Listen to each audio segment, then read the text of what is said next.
Está no ar. Gente que Fala. O melhor programa de debates do rádio brasileiro.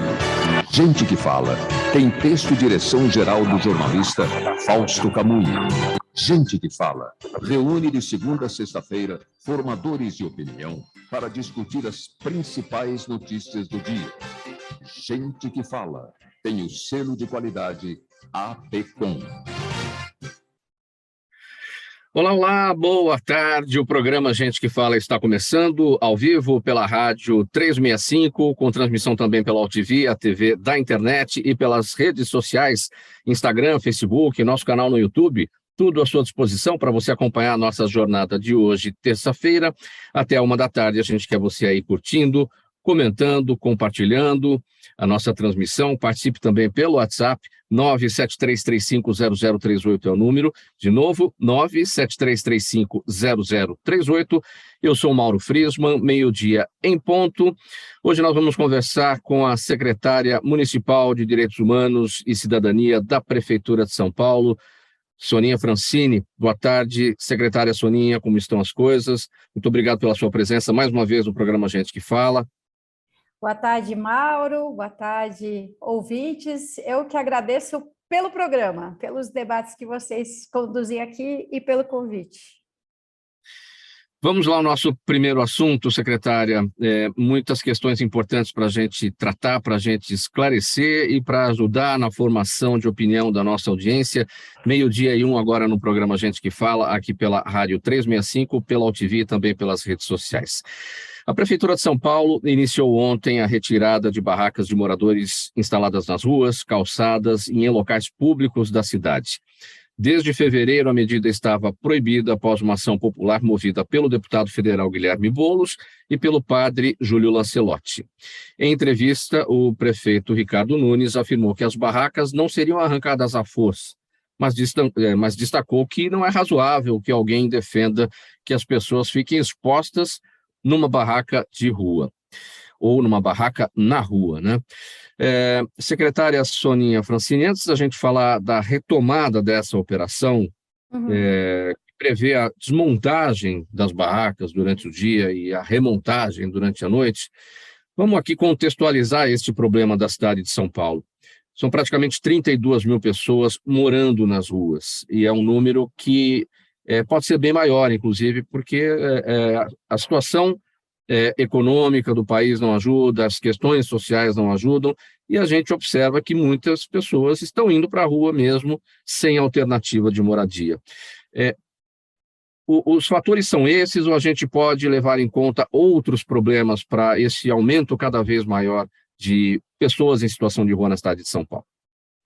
Ótimo, Mauro, a gente começar a conversa por aí, pelos números. Econômica do país não pelas ajuda, as razões, né, pelas quais as pessoas vão para a rua e as razões pelas quais elas não conseguem sair da rua no sentido de superar a situação de rua. Então, primeiro, em relação aos 32 mil, esse é o número obtido no último censo oficial da Secretaria Municipal de Desenvolvimento Social, incluindo pessoas em situação de rua, quer elas estejam acolhidas em serviços da assistência social, quer dizer, se a pessoa tem uma vaga, se ela tem um lugar onde ela pode dormir, se ela tem uma vaga fixa no albergue, mas ela não é domiciliada, ainda assim ela é considerada em situação de rua. E aquelas que realmente estão em situação de calçada. Então, esse total dava 32 mil, se não me engano, 15 mil acolhidas em serviços da assistência social e outras 15 mil, essas realmente em situação de calçada. A gente sabe que esse número mudou, muita gente saiu da situação de rua, já conseguiu reconquistar um pouco a sua renda, a sua autonomia, com a retomada lenta, gradual da atividade econômica. Mas muita gente continua vindo para São Paulo, inclusive região metropolitana, outros municípios, procurando atendimento aqui. Vou dar um caso concreto. Ontem aqui, na porta da Secretaria de Direitos Humanos, as pessoas nos reconhecem, né, como um porto seguro, vamos dizer assim, e tinha um casal vindo de Campinas, e ela disse o seguinte: olha, a gente estava em Campinas, mas lá, o centro de acolhida, a gente só pode ficar 5 dias. Depois disso, a gente não pode mais ser acolhido. Então, esse é um número que muda o tempo todo. Chegaram a dizer que são mais de 50 mil pessoas em situação de rua, usando os dados do CadÚnico. O problema é que o CadÚnico, vamos dizer, a pessoa entrou no CadÚnico e ela declarou ali que ela estava em situação de rua, não existe a saída dela do CadÚnico se ela já conseguiu uma residência, um domicílio. Então, assim, de todo jeito, é um desafio gigantesco, milhares de pessoas não são domiciliadas, quer elas estejam vivendo num centro de acolhida, quer estejam vivendo na calçada. São, no mínimo, 10 mil pessoas em situação de calçada na cidade de São Paulo, apesar de ter esse aumento gigantesco também de vagas de acolhimento. Por que elas vão para a rua? Durante a pandemia, o fator econômico passou a ser mais dominante. Normalmente ele não é o mais importante de todos, mas durante a pandemia muita gente foi morar na rua por não ter a menor condição de se sustentar, de pagar um aluguel ou mesmo de continuar morando no seu barraco precário numa favela porque precisava de renda para comer e não tinha. Então as pessoas vêm para as regiões mais centrais da cidade porque, seja por ação de governo, da prefeitura, seja por ação da sociedade, de igrejas, de voluntários, o pessoal até diz na rua, né? Fome no centro de São Paulo, ninguém passa. Então, tem gente que não tinha condição de pagar um aluguel e tem gente que já não pagava aluguel, mas não tinha condição de se alimentar. Então, teve esse movimento do fator econômico mesmo, pesando muito. Mas, em geral, as questões que fazem com que uma pessoa passe a viver na rua e permaneça muito tempo na rua, tem a ver com rupturas muito sérias de relacionamento familiar, relacionamento amoroso. Vocês ficariam abismados saber quantos homens estão na rua depois de um relacionamento rompido, uma traição, uma separação, e as pessoas não conseguem se reestruturar. E se já não faziam uso indevido, nocivo de álcool, passam a fazer na rua. E aí eu acho até curioso, Mauro, a gente fala muito do crack, e claro, é uma questão social gravíssima, de saúde, etc. e tal, mas a gente precisa falar mais de álcool, meu Deus do céu. Os casos de alcoolismo em pessoas em situação de rua são predominantes. E o acesso ao álcool é facílimo, com R$3 você compra uma porcaria de uma garrafinha de pinga, de plástico. Então, o alcoolismo, problemas de saúde mental, problemas de rupturas de laços, de vínculos familiares, comunitários, esses são os fatores mais comuns para que as pessoas passem a viver em situação de rua, em situação de calçada, e tenham muita dificuldade de sair dessa situação. Não é só uma questão de renda, na maioria dos casos. A prefeitura consegue enfrentar esse desafio, secretária Soninha, de identificar quais são as situações, aquela pessoa que está na rua porque ela enfrentou um problema dentro de casa, ela não tem condição de convívio na família e ela está, às vezes, há décadas na rua e não vai voltar para casa, aquele que perdeu o emprego, perdeu a moradia durante a pandemia e que está em busca de uma nova situação. Por quê? São situações diferentes e que exigem tratamentos diferentes, né? Então, e é muito difícil num contingente desse tamanho, de mais de 30 mil pessoas, poder olhar ali no individual. Como é que é esse desafio para poder encontrar o tratamento para cada um? Você diagnosticou bem a questão. A gente está falando de milhares de pessoas, então você precisa de soluções em grande volume, em grande quantidade, mas precisa particularizar, precisa singularizar. O sistema de assistência social, de um modo geral, ele já vem avançando nesse sentido. Então, hoje você tem uma série de centros de acolhida especializados. Você tem o centro de acolhida especializado para mulheres com crianças, para idosos, para convalescentes. Isso vem sendo criado em um número maior nos últimos anos. Você tem, desde a pandemia, um número muito grande de vagas em hotéis sociais, sempre tentando exatamente isso, particularizar. Olha, pessoas idosas vão ter prioridade num hotel social, para dividir um quarto com uma, no máximo 2 outras pessoas.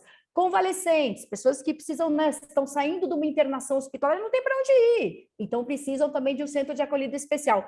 Mas ainda assim, cada um desses centros de acolhida acaba abrigando 60, 80, 100 pessoas, então a gente precisa particularizar ainda mais. Aí vem iniciativas como a da Vila Reencontro, que são casinhas em que as pessoas podem ser acolhidas já com mais autonomia. Não é assim, não. Primeiro você entra aqui, vem aqui nesse nosso colégio interno para adultos e segue as regras bem rígidas aqui, de horário para comer, para tomar banho, para dormir, e aos poucos você vai se organizando e conquista a autonomia. Não tem funcionado. Essa ideia etapista, né? Você vai melhorando, subindo um degrau depois do outro e tcharam, reconquista a sua vida autônoma.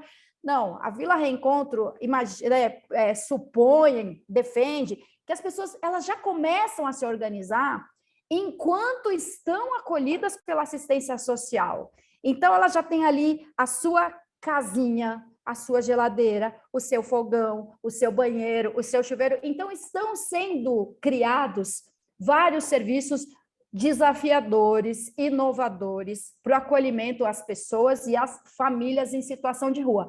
Mas a gente ainda não se dá por satisfeito. Evidentemente, precisamos fazer mais do que isso. Então, existem também mais serviços de atenção em saúde mental, voltados especialmente para o uso nocivo de álcool e de outras drogas, embora nem todas as questões de saúde mental sejam relacionadas ao uso de substâncias. Mas, enfim, foi criado recentemente um serviço chamado Serviço de Cuidados Prolongados, que está recebendo pessoas vindas da situação de calçada, vindas de Cracolândia, para um atendimento super individualizado, caprichado, com uma equipe de saúde bem robusta, dando uma atenção mais dedicada a cada uma dessas pessoas.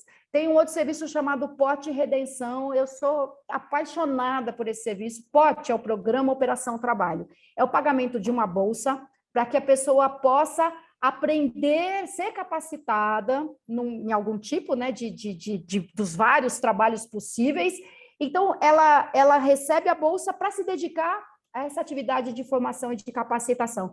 Tem uma dessas unidades do Pote Redenção em que dezenas de pessoas que estavam em situação de calçada, fazendo uso abusivo de crack, de álcool, de cocaína, de outras drogas, estão completamente organizadas, bem dispostas e saindo da situação de calçada, saindo da situação de albergue, para ir viver num hotel social e até mesmo para pagar o seu próprio aluguel. Então, assim, a gente não para de criar não só mais serviços iguais aos que já havia, mas principalmente novos serviços, mais singulares, mais caprichados, eu acho que eu posso dizer assim, mas são milhares de pessoas vindo e aí uma expectativa até de parte da sociedade de que a gente resolva isso rápido. Resolva rápido. Não é possível. Como é que a gente tem tanta gente assim na rua? Tem que tirar essas pessoas da rua, tem que tirar as pessoas da rua.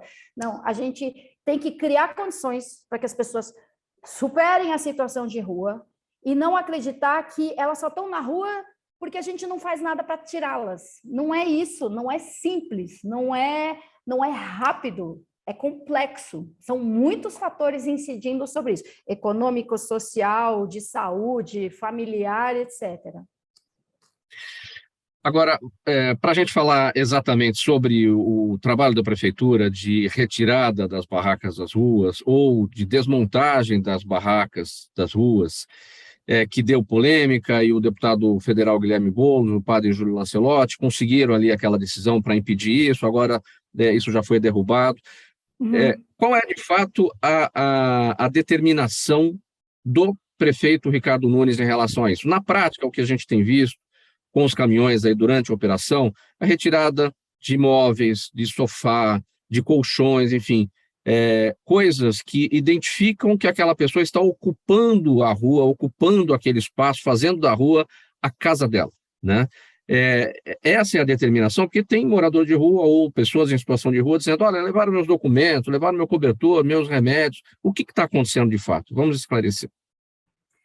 O que o decreto autoriza a prefeitura a fazer desde 2020, esse decreto já tinha tido algumas versões anteriores, ele foi sendo aperfeiçoado com a participação, inclusive, do Comitê de Políticas para a População em Situação de Rua, do qual pessoas em situação de rua participam como representantes eleitos. Então, esse decreto, ele prevê, é uma espécie de acordo entre todas as partes que diz o seguinte: as barracas precisam ser desmontadas durante o dia, para não caracterizar ocupação permanente do espaço público, porque isso não é permitido, para não impedir a circulação, a atividade das pessoas, o comércio de funcionar. Então, as barracas precisam ser desmontadas durante o dia e poderão ser remontadas à noite. E objetos que caracterizem a permanência no espaço público podem ser recolhidos. Então, assim, não pode caracterizar que a pessoa está morando ali. É uma barraca? A barraca é uma estrutura móvel, uma estrutura desmontável. Então, olha, você desmonta a sua barraca, você coloca as suas coisas ali, os seus pertences, tudo direitinho. Muita gente em situação de rua sabe disso, tem lá o decreto na mão e fala assim, não, eu vou desmontar minha barraca, eu vou guardar aqui os meus pertences, vocês podem limpar aqui a área, a gente até ajuda, eu conheço gente que faz isso. Não, claro, vamos limpar aqui. Não, realmente, o bagulho tá louco, vamos limpar.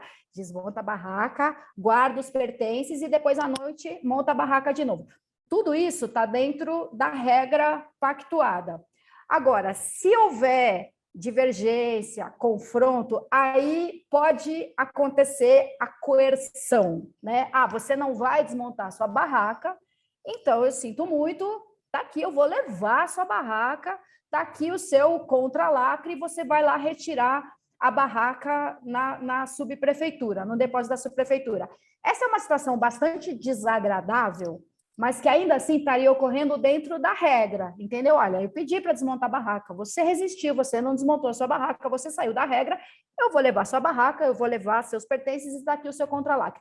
O que acontece lá na ponta, e eu já fui subprefeita, já tive que lidar com isso de muitas maneiras, é que ao longo da cadeia de comando, a coisa vai se perdendo. Então, acaba se interpretando, por exemplo, que se tem uma barraca lá e não tem ninguém, bom, se não tem ninguém, então essa barraca não tem dono, então eu não preciso deixar ela aqui, essa barraca está abandonada, e o que a gente procura orientar todas as equipes que vão para campo é assim, não, uma coisa é uma barraca largada, abandonada, alguém se desfez das coisas e jogou ali de qualquer jeito. Outra coisa é uma barraca sem ninguém dentro. Cadê essa pessoa? Foi catar papelão, foi catar latinha, foi se alimentar, foi utilizar um banheiro. Então, é muito difícil que a regra seja transmitida corretamente ao longo de todas as dos muitos níveis de decisão envolvidos nisso até chegar lá na ponta. Então, assim, o que aconteceu agora não foi uma mudança, foi uma volta ao que já estava estabelecido em decreto há muito tempo e que teve uma fase meio, vamos dizer assim, uma suspensão do efeito do decreto durante a pandemia. Mas à medida que a gente foi finalmente, né, superando o distanciamento social, a prefeitura decidiu, então vamos retomar a determinação para que as barracas sejam desmontadas durante o dia. Isso vira notícia, a prefeitura está recolhendo barraca e até quem vai a campo e que só deveria dizer, o senhor pode desmontar sua barraca, por favor, enquanto a gente faz a limpeza aqui, para deixar o passeio desobstruído? Até essa pessoa que chega lá na ponta acaba achando que o papel dela, que a tarefa dela é catar tudo e levar embora. Então, para a gente é muito sofrido, assim, lidar com isso. Eu entendo as pessoas que querem circular pela calçada sem ter que contornar, que descer pela rua, que se incomodam com o lixo e resíduo. Eu entendo, claro que eu entendo. Eu também não acho que é certo a gente se conformar com pessoas vivendo em situação de calçada, vivendo debaixo de ponte. Isso não é morar. Tanto é que a gente nem fala mais morador de rua, né? Morador de rua. É pessoa em situação de rua. Então, não é que eu defendo que as pessoas... Não, tem que deixar todo mundo morar na calçada. Não é isso. Mas é entender que é mais complexo do que isso. Que aquilo que para a gente é um estorvo, para aquela pessoa é a proteção. É onde ela se abriga durante a noite, é onde ela guarda os seus pertences. Então, é um esforço, e você vê, a gente está aqui num programa, né? É um esforço de comunicação muito importante para dentro da máquina pública e para a sociedade de um modo geral. A gente não quer garantir que as pessoas continuem vivendo em condições indignas, não é isso. Mas a gente quer garantir que sejam oferecidas alternativas verdadeiras, consistentes, com a situação de rua. Não achar que é só... Se a gente enxotar as pessoas daqui para lá e de lá para cá, elas vão cansar dessa história e elas vão arrumar algum lugar. Não é verdade, não é verdade. O prefeito Ricardo Nunes declarou, secretária Soninha, rua não é endereço, barraca não é lar. A gente concorda com ele. Ele disse, não é digno pessoas nas ruas expostas ao sol, chuva, sem banheiro, sem chuveiro, sem torneira. Todos nós gostaríamos que essas pessoas em situação de rua tivessem um outro destino, evidentemente. Então, aí é que entra o trabalho do poder público para tentar encontrar soluções. Mas tem o outro lado, das pessoas também aceitarem as propostas que estão sendo colocadas. Em que medida as vilas reencontro e acho que vagas em hotéis também, né, tem um trabalho da prefeitura para isso, podem ser apontadas como um caminho intermediário, até uma solução definitiva, sempre particularizando a coisa. Concordo com você, Mauro. Mas eu vou acrescentar um outro elemento aí. Da mesma sociedade que cobra soluções mais rápidas, também resiste em permitir avanços. Exemplo concreto, recebi aqui mensagens de áudio. Pelo amor de Deus, a prefeitura quer fazer uma vila reencontro aqui na nossa rua. Minha Nossa Senhora, vamos nos mobilizar, vamos fazer abaixo-assinado, vamos lá bater na porta do prefeito. Deus que me livre, esses drogados virem morar aqui, vai desvalorizar tudo. Quando eu comprei meu apartamento aqui...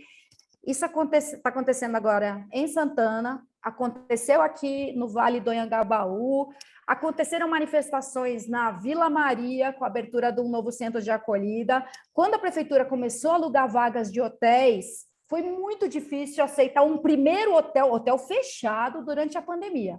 Até conseguir que um hotel fechado concordasse em alugar os seus quartos para que a prefeitura fizesse a alocação, né, recepção de moradores idosos. Então, a gente, ao mesmo tempo que está respondendo à sociedade, tipo, gente, pelo amor de Deus, isso não é jeito de viver, as pessoas não podem ficar na rua, mas aí você vai tentando criar novos serviços e o pessoal faz barricada e fala, aqui não, aqui não. A Vila Reencontro, por exemplo, ela é concebida para dar prioridade a famílias, e famílias com crianças, que é aquilo que a gente não pode admitir de jeito nenhum que aconteça, que a pessoa more na rua, né, com uma criança pequena, que vai ter que ter um uniforme limpo para ir na escola no dia seguinte. Nenhuma situação é aceitável, mas essa certamente é prioridade, não tem como contestar. Então, você tem lá a Vila Reencontro, casinhas para famílias que já têm uma organização, que já estão conseguindo obter renda, que vão ter apoio da assistência social, da saúde, da educação, da Secretaria Municipal de Trabalho e Empreendedorismo, para que possam logo superar essa situação.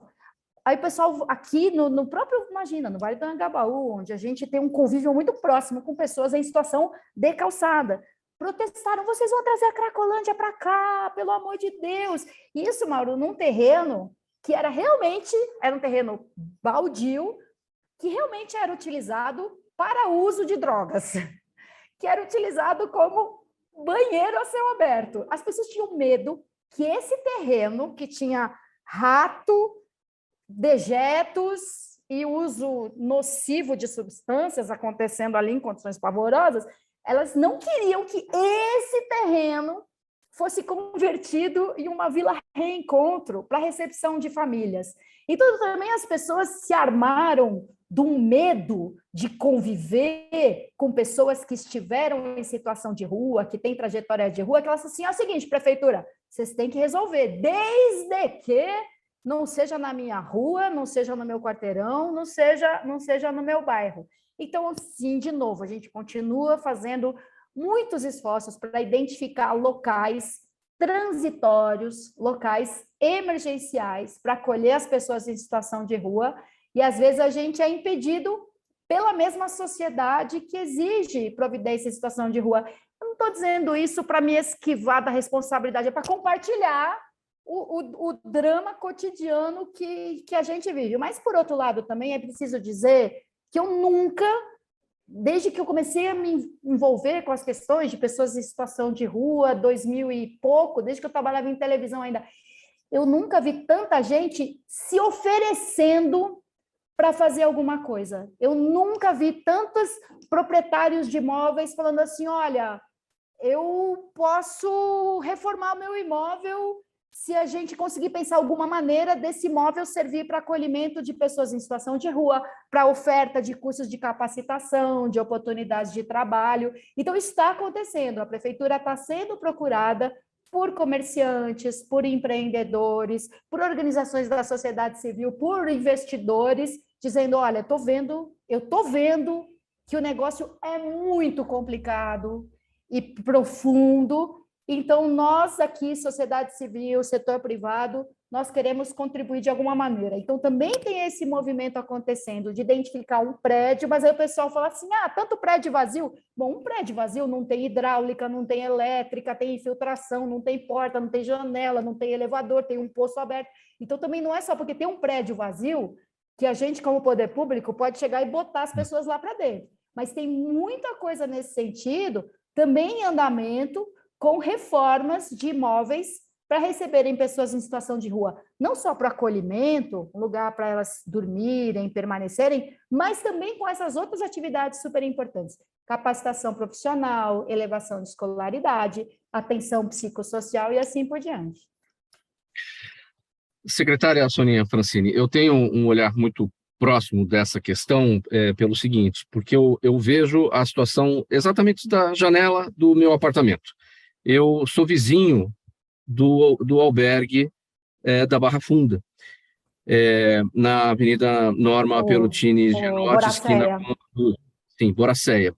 Daqui eu vejo tudo, e é um complexo bastante grande. Nós temos ali o abrigo, nós temos a UBS, Boracéia, mais recentemente tem o CAPS, que é o Centro de Atenção Psicossocial, Álcool e Drogas, tudo no mesmo complexo. Tem o SEI ali, uma creche bem vizinha, ali encostada no abrigo ali, Boracéia. Este é o modelo ideal, juntar esses equipamentos da prefeitura para atender não só a pessoa em situação de rua, mas todos no entorno que, de alguma maneira, tem uma vulnerabilidade social. A nossa avaliação é que essa tentativa foi feita, né? O Complexo Boracéia foi criado no governo Marta. Depois, a gestão Kassab criou o Complexo Prates, que tem um centro, um CAPS, inclusive, dentro do Prates, tem quadra de esporte, tem horta, tem uma porção de equipamentos e serviços. O governo Haddad criou o Zacnarc, então cada governo criou a seu modo e aperfeiçoou um pouco o modelo do grande complexo de atendimento às pessoas em situação de rua. A gente hoje entende que não, esse não é o modelo mais adequado. É adequado, sim, você ter vários serviços não muito distantes um do outro. A saúde mental, formação, UBS, Unidade Básica de Saúde, isso é bom, que estejam razoavelmente perto, mas tudo concentrado num grande complexo não é um modelo que favorece essa atenção singularizada, mais intensiva, com técnicos de referência que precisa ter. Então, essa é uma das dificuldades que a prefeitura vem enfrentando quando desativa, por exemplo, o complexo Zacnarc, que recebia 3.000 pessoas, para criar o quê? Vários serviços para 100 pessoas. Mas aí você não consegue encontrar imóveis e vizinhanças que aceitem a presença das pessoas em situação de rua. Eu juro que eu entendo a resistência dos moradores, até porque num lugar como Boracéia, com mais de 1.000 vagas, você cria uma concentração, tem um outro...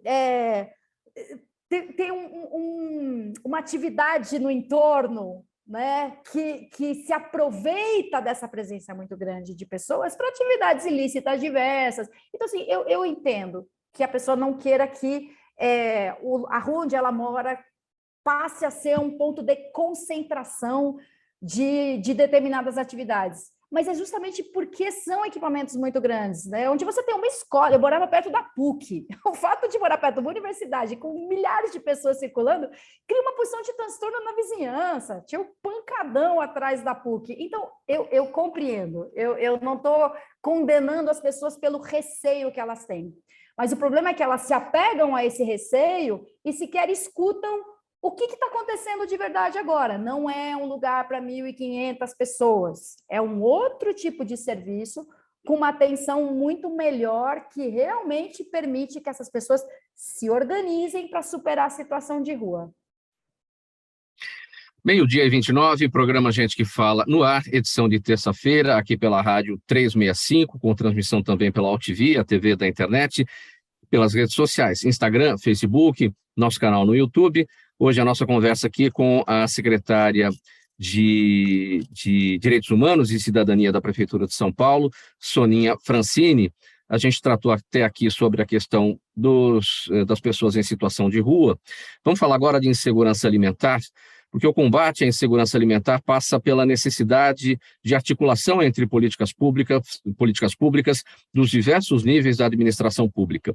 Além disso, demanda reforço da transparência e da atualização de dados, bem como da participação da sociedade civil, de forma a melhorar a gestão de recursos humanos e financeiros. Essa é a síntese de um relatório recente da Universidade de São Paulo, feito por uma equipe interdisciplinar e que busca encontrar soluções para um problema que voltou a assombrar o Brasil nos últimos anos, que é a fome. Vem na esteira, né? Uma coisa está atrelada à outra, não é? A pessoa em situação de rua também ela está ligada diretamente à insegurança alimentar, não só ela, mas todos em situação de vulnerabilidade social. Por que, secretária Soninha Francini, a fome voltou a crescer tanto no Brasil, na sua avaliação? Tem, claro, toda a questão econômica dos últimos anos, que já não vinha bem antes da pandemia e que foi muito agravada, isso é óbvio, não só a atividade econômica formal, mas principalmente a informal, o pessoal que se vira, que faz o corre, que até mesmo é o autônomo que prepara alguma coisa para uma festa, para um buffet. Tem muita gente se sustentando dessa atividade informal, mesmo que a pessoa seja formalizada como meio, enfim. A pandemia veio para agravar alguma coisa que já não vinha muito bem. E a gente não pode ignorar também as questões climáticas, todas as crises sucessivas que a gente vem vivendo, até a guerra na Ucrânia aumenta o preço do pãozinho. Então, um conjunto de fatores socioeconômicos, climáticos, muito sérios, muito graves, né? Você vai ver o preço do quilo de tomate, principalmente o alimento in natura, né? Tem uma dificuldade aí de acesso. E aí, a gente, em direitos humanos, né, tem uma responsabilidade direta pela oferta de alguns serviços de atendimento a pessoas em situação de segurança alimentar. E a gente responde num primeiro nível imediato, que é de combate à fome, emergência total. Então, a Secretaria distribui diariamente 15 mil refeições, 15 mil marmitas, 5 mil na região central da cidade. Aparentemente são para pessoas em situação de rua, mas a gente sabe que não são só pessoas em situação de rua. Tem gente que tem um domicílio, que vive numa ocupação, mas que também não tem condições de se alimentar. E 15 mil marmitas são entregues em outros lugares, diversos lugares da cidade, todo santo dia. 15 mil, 10 mil na cidade toda, 5 mil na região central, mais ou menos isso, de segunda a domingo. São entregues na hora do almoço. E a gente entrega todo dia, aí de segunda a sexta, 5 mil cestas básicas. Esse é um dos programas de combate à segurança alimentar e nutricional da Prefeitura. Você tem o programa de alimentação escolar, que é maravilhoso, política de Estado mesmo, né? Como a gente defende, ao longo de muitos governos foi sendo construída. Você tem os serviços da assistência social que funcionam, vamos dizer, no contraturno das escolas, que também oferecem refeições super de qualidade para as crianças, e ainda assim a gente tem gente com fome e tem gente com questões, né, problemas nutricionais. Então, o que vem sendo, como no caso da população em situação de rua, a gente vem procurando não só ampliar, aumentar a distribuição de refeição, aumentar a distribuição de cesta básica, mas aperfeiçoar, para ir além do combate à fome, mas ir justamente para a segurança alimentar e nutricional e para o direito de cidadania. Por exemplo, favorecer, incentivar e criar locais em que as pessoas possam fazer suas refeições sentados à mesa. Isso é um direito de cidadania. Então, tanto para a entrega das refeições que a própria prefeitura fornece, quanto para as muitas entidades religiosas ou não, que fazem o seu trabalho voluntário, que as pessoas possam receber essa refeição e comer num local em volta de uma mesa, com claro, condições de higiene, com o descarte adequado do que sobrar desses alimentos. Então, essa é uma das ações que a gente vem executando. Agora tem o Bom Prato paulistano, né? Antes os Bom Pratos eram total responsabilidade do governo do estado. E agora a prefeitura está assumindo a gestão de alguns serviços Bom Prato, a gente divide a conta com o governo do estado. A gente faz a implantação e paga metade do custeio mensal do Bom Prato, e eu fiquei muito feliz semana passada de assinar um aditamento aumentando o número de refeições nos primeiros Bom Pratos paulistanos, que são Noemi, Boi Mirim e Parelheiros. Assim, bom poder responder a isso, né? Tem um aumento de demanda e a gente tem condições de enfim, transferir um valor maior e atender essa demanda. O ideal seria que não precisasse de restaurante popular, que todo mundo tivesse a condição de preparar seu próprio alimento na sua casa e escolher o que comer. Mas, enquanto isso não acontece, o melhor que a gente pode fazer é oferecer não só alimento de qualidade, mas um alimento que percorra cada vez menos distância na cidade e que permita as pessoas consumir aquilo em condições dignas, prazerosas. Sobre o programa Bom Prato, é um programa já de muito tempo, né, no governo do estado de São Paulo, e que a prefeitura passou a trabalhar também, isso foi no ano passado, né, com Boi Mirim e Parelheiros, na verdade. Como é que foi isso? No governo do estado passou a ceder esses espaços para a prefeitura também poder fazer, ou é um programa à parte, é diferente, são situações diferentes? Na verdade, a prefeitura foi reivindicar a abertura de mais unidades do Bom Prato na capital. E o estado disse, olha, a gente consegue fazer isso mais rápido se a prefeitura de São Paulo assumir metade do custeio. E o prefeito Ricardo Nunes falou, então, tá bom, se é esse o problema, vamos lá. Porque o governo do estado recebe demandas do estado todo. E em outros lugares, as prefeituras fazem isso, dividem o custeio com o governo do estado.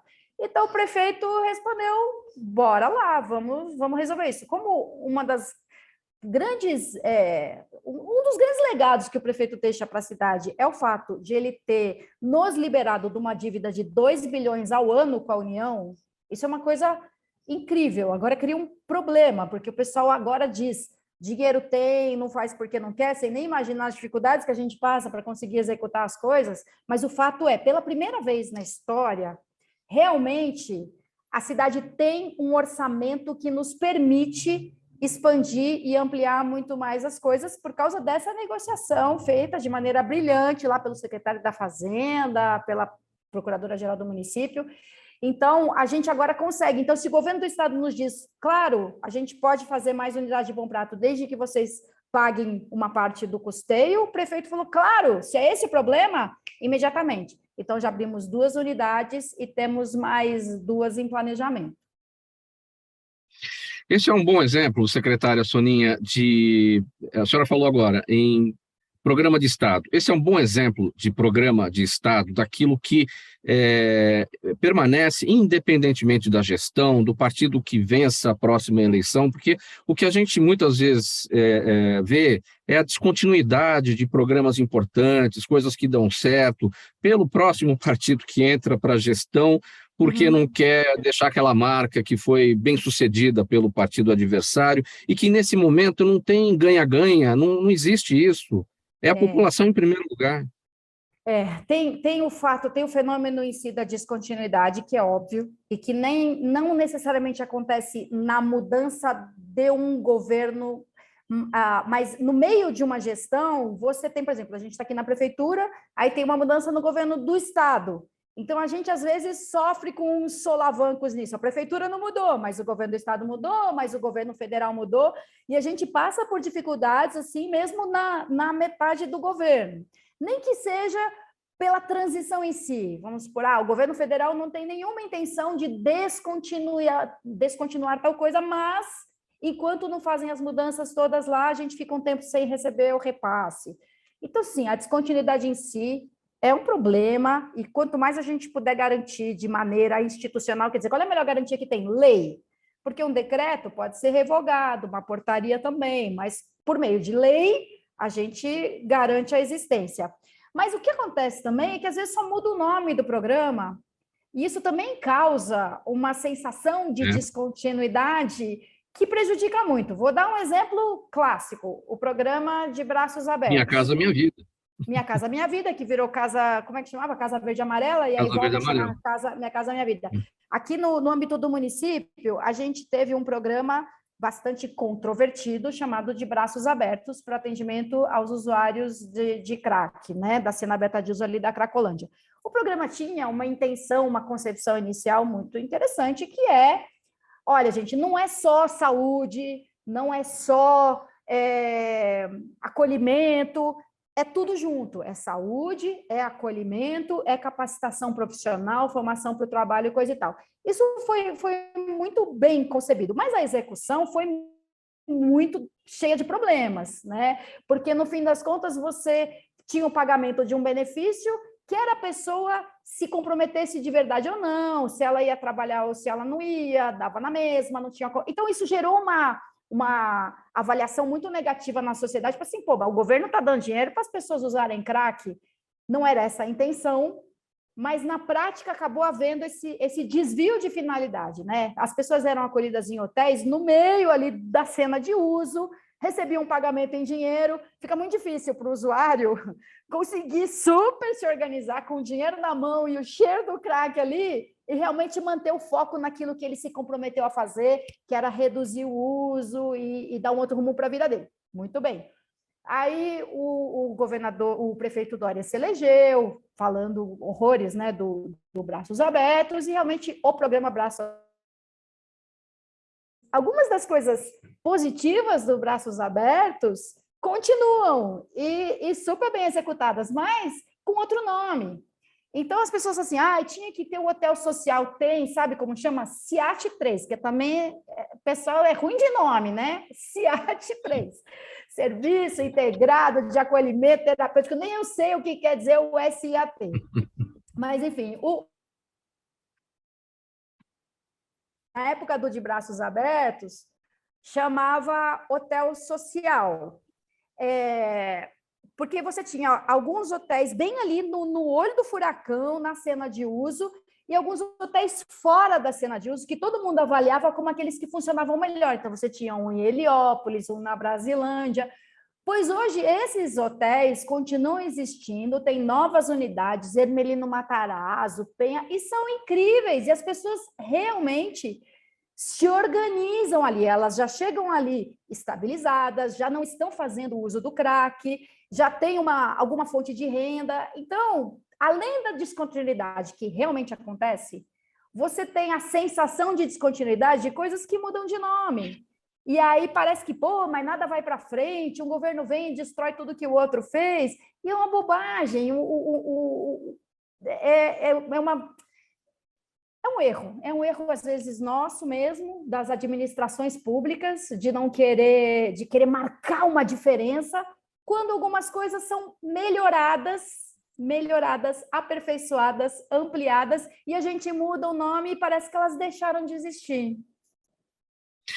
Tem dado certo, secretária Soninha, aquela medida que permite aos restaurantes a doação daqueles alimentos que sobram no final do dia, porque a lei não permitia que restaurantes fizessem as doações para quem quer que fosse, né? Porque se essa comida fizesse mal a alguém, eles seriam responsabilizados. Então, né, tinha essa proibição, isso mudou.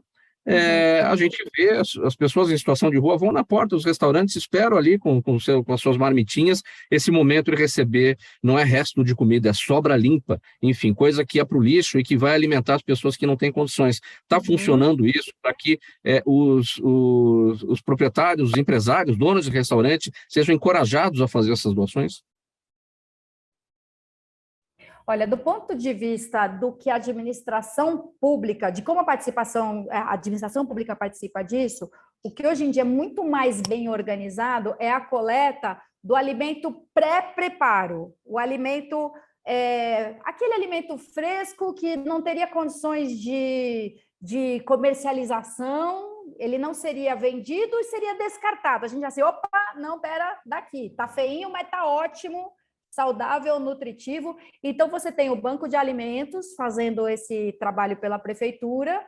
Existem outros bancos de alimentos, né? A prefeitura tem o seu.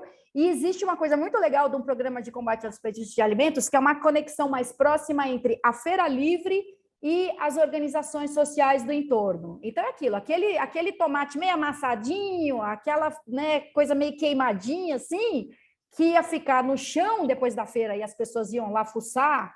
Então, não, pera, gente, vamos fazer isso de uma maneira digna. Os feirantes já separam aquelas coisas que não parecem tão atraentes assim para serem compradas, e existem trabalhadores, inclusive remunerados com o programa Operação Trabalho, são mulheres vítimas de violência, pessoas em situação de rua, fazendo essa coleta na Feira Livre e fazendo esse caminho curto, que é super importante também. Em vez de ir lá da feira, lá para o Banco de Alimentos na Vila Maria, depois voltar, não, já tem uma rede, uma conexão com organizações do próprio território. Isso funciona muito bem em 80 feiras, mas nós temos 900 feiras livres na cidade, então a meta é alcançar absolutamente todas as feiras.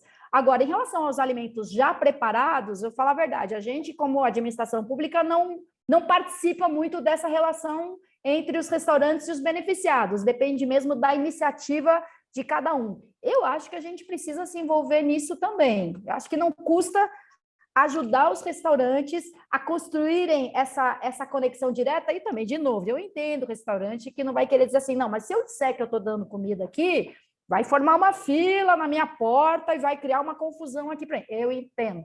Então, por isso mesmo que a gente pode organizar isso de uma maneira melhor, até para ajudar o comerciante que quer praticar.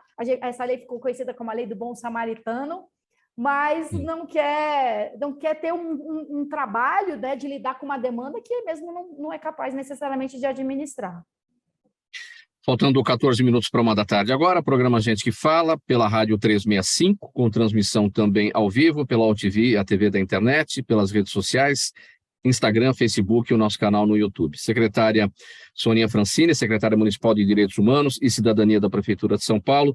Outro tema por aqui, violência contra a mulher. Todos os dias, a Secretaria Municipal de Direitos Humanos e Cidadania recebe centenas de denúncias de violência contra a mulher. Os casos mais frequentes são de violência psicológica, seguidos de agressão moral, agressão física, ameaças generalizadas, violência patrimonial, verbal e sexual. Um ótimo dia para a gente tratar desse tema, secretária, porque hoje pela manhã o presidente Lula sancionou uma lei que expande o horário de funcionamento das delegacias da mulher para que tenha atendimento 24 horas por dia, e outra medida que institui o programa de combate ao assédio sexual. Uhum. Enfim, tudo isso aqui vem no bojo desse nosso tema.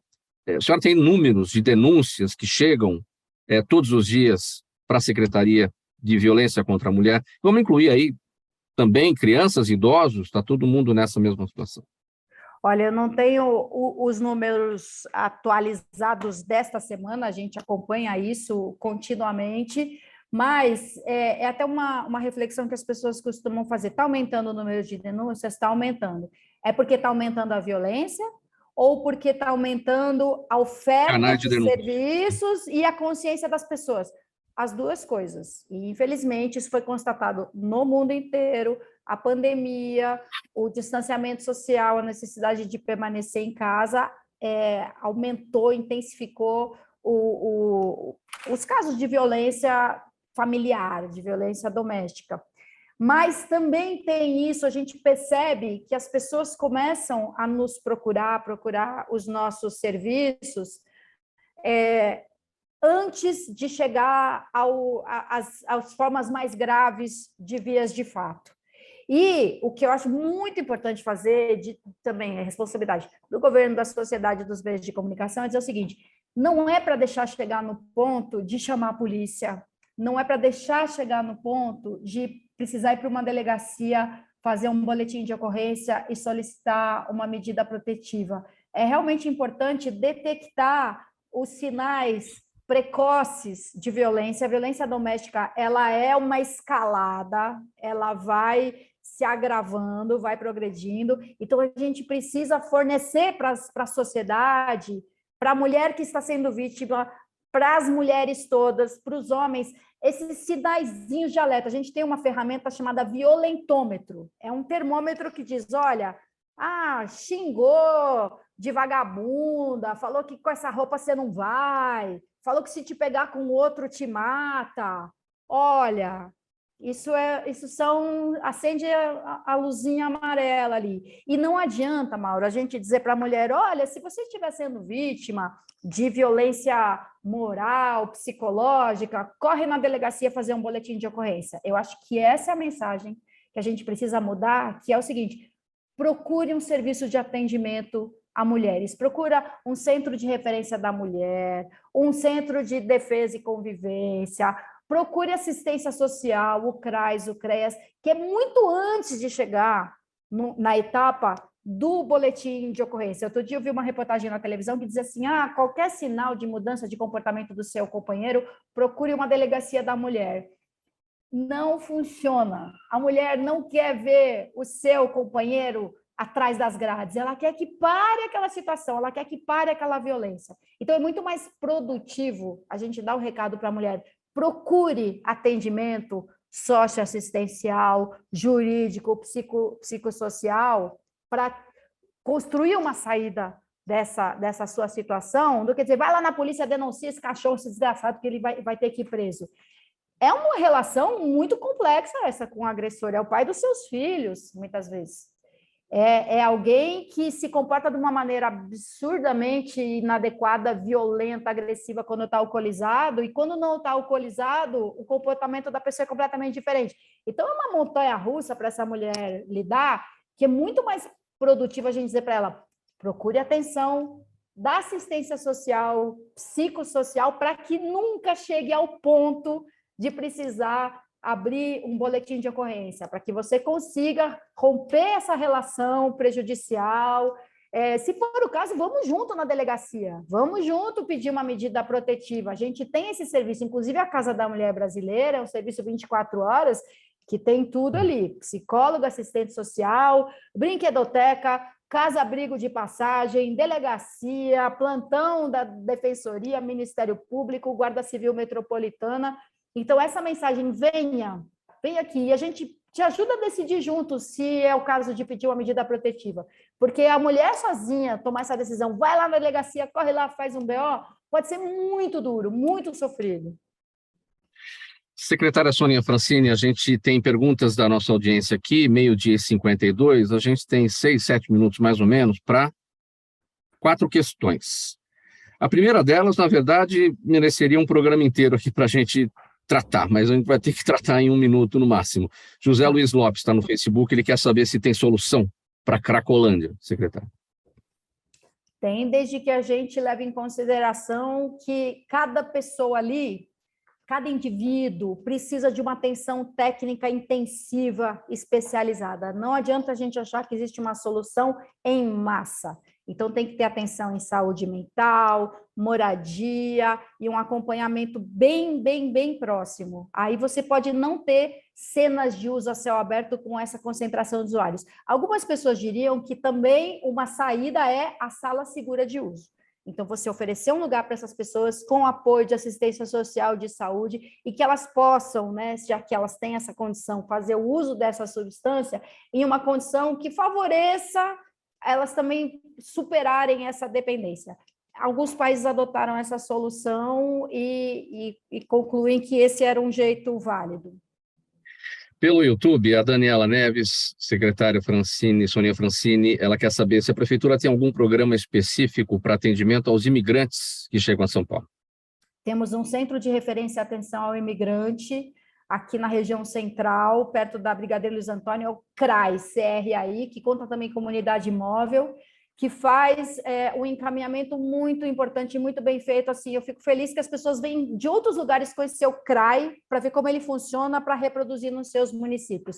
Ajuda a obter a documentação, aprender a língua portuguesa em parceria com a Secretaria Municipal de Educação, a participar também de capacitações diversas para obtenção de renda, E o acolhimento específico para imigrantes também. A assistência social tem alguns centros de acolhida dedicados especialmente a grupos de imigrantes e refugiados ou não, independentemente do status legal.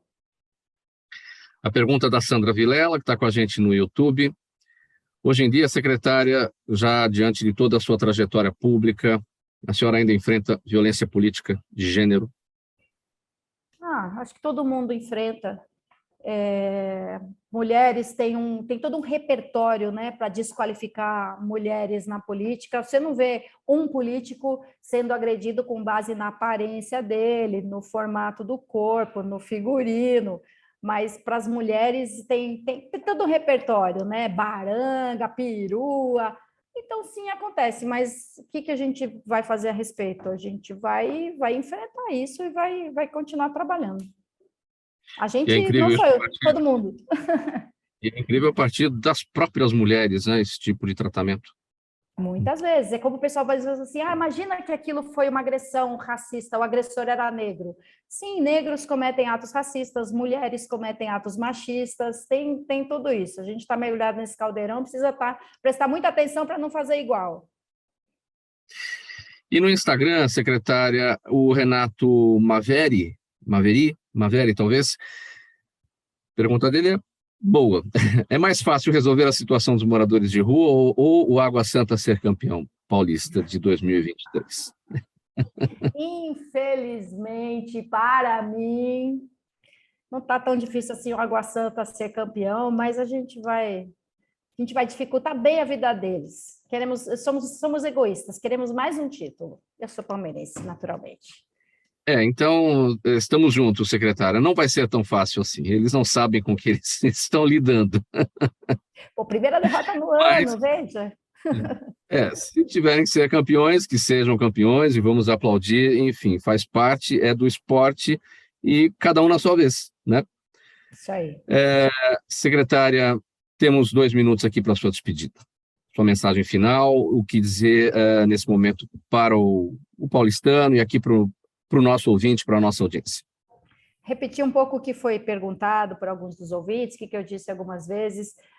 Não existem soluções simples para problemas complexos, como o uso prejudicial de álcool e de outras drogas, pessoas em situação de rua, insegurança alimentar. São muitos fatores incidentes que não são só da nossa cidade, não são só da região metropolitana, são do mundo inteiro. A gente vive lidando, por exemplo, né, com essa chegada numerosa de pessoas vindas do Congo, de Angola, do Afeganistão. Então, aquilo que é uma característica muito positiva nossa, de ser uma cidade que recebe, que acolhe, que procura oferecer realmente alternativas, se transforma naturalmente num desafio. Então, não é fácil, não é rápido, nenhum governo vai resolver nenhuma dessas questões sozinho, e felizmente tem muita gente decidida a contribuir, participar das ações de acolhimento, de segurança alimentar, trabalhos voluntários diversos, parcerias até com transferência de recursos da prefeitura. Então, se você quiser fazer parte da solução, a Secretaria Municipal de Direitos Humanos da Prefeitura de São Paulo está aqui super disposta a fazer parcerias para a gente lidar com esses problemas tão graves, tão delicados da nossa cidade. Não vamos reclamar, vamos apontar os problemas e vamos contribuir, vamos fazer parte da solução de todos eles. Muito bem. Secretária Municipal de Direitos Humanos e Cidadania da Prefeitura de São Paulo, Soninha Francini, nessa conversa com a gente hoje no programa Gente que Fala, edição de terça-feira. A gente coloca um ponto final por aqui, dizendo que o programa Gente que Fala... Muito obrigado, secretária, em nome de toda a nossa equipe. Até uma próxima oportunidade. Secretária Soninha Francini, tantas vezes esteve com a gente, apontando aqui os trabalhos realizados pela Secretaria de Direitos Humanos. O programa Gente que Fala é realização da ABCOM, na técnica da AltV, Sérgio Oliveira. Valeu, Sérgio, aí pelos trabalhos de hoje. Apresentação minha, Mauro Friesman, pauta e redação do Pedro Schiavon, Zenilda Salvato, nossa diretora de produção, jornalista Fausto Camunha, nosso diretor-geral, na técnica, na direção da AltV, o jornalista Alberto Luchetti. Você aí do outro lado, espectador, internauta, a razão da nossa presença aqui todos os dias. Faltando 1 minuto para 1 da tarde, a gente volta a se falar amanhã, a partir do meio-dia, ao vivo, pela Rádio 365, ao TV, a TV da internet, pelas redes sociais. Uma boa tarde a todos. Tchau, até amanhã.